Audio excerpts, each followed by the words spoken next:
ఈ సేవలన్నీ కూడా వాట్సాప్లో పెట్టినట్టే కాదు, ఏఐ ఉపయోగిస్తున్నా, ఆర్టిఫిషియల్ ఇంటెలిజెన్స్ ఉపయోగిస్తున్నా, 44 పారామీటర్స్ ఇన్ఫర్మేషన్ తెప్పిస్తున్నా, క్యాలిక్యులేట్ చేసి మళ్ళా మీకు ఇన్ఫర్మేషన్ పంపిస్తా, అధికారికి కూడా పంపిస్తా.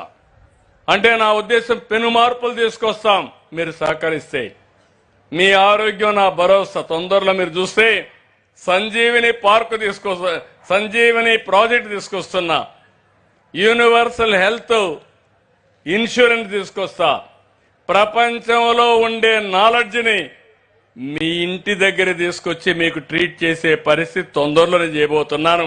పరీక్షలు కూడా మీ ఇంటి దగ్గరనే చేస్తాం. హాస్పిటల్ కూడా పోయే పని లేదు. నిన్నే ఒక ఎక్విప్మెంట్ చూశాను, అన్ని పరీక్షలు అయిపోతున్నాయి.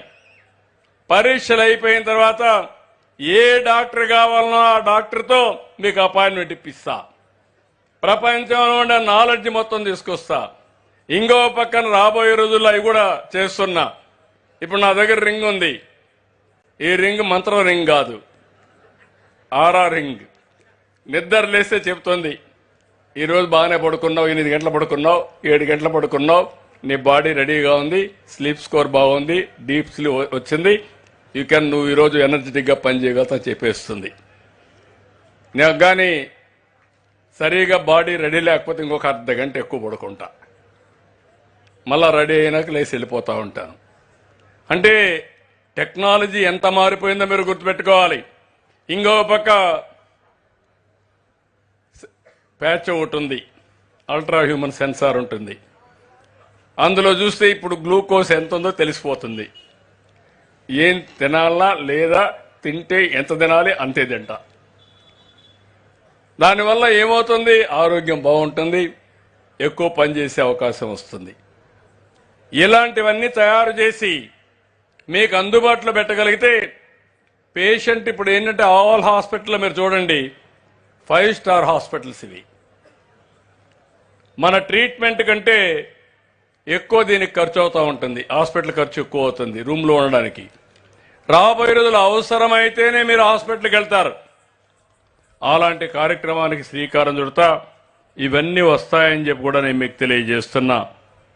ఇది కాకుండా నేను ఇంత మునుపు చెప్పినట్టు ఫుడ్ ప్రాసెసింగ్ మొన్నే 13,000 కోట్లతో 38 ఫుడ్ ప్రాసెసింగ్ పరిశ్రమలు వచ్చాయి. అన్ని కూడా మెజారిటీ రాయలసీమలో వస్తాయి. నేను అవన్నీ తీసుకొస్తున్నా.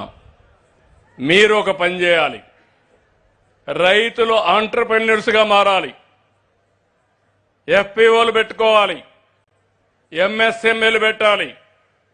మీరు నేరుగా మార్కెట్కైనా పంపించాలి, లేదంటే మేజర్ ప్రాసెస్ ఉండేవాళ్ళు పెద్ద పెద్ద ఇండస్ట్రీకి మీరే పంపించే పరిస్థితి రావాలి. అప్పుడే లాభసాటిగా ఉంటుంది.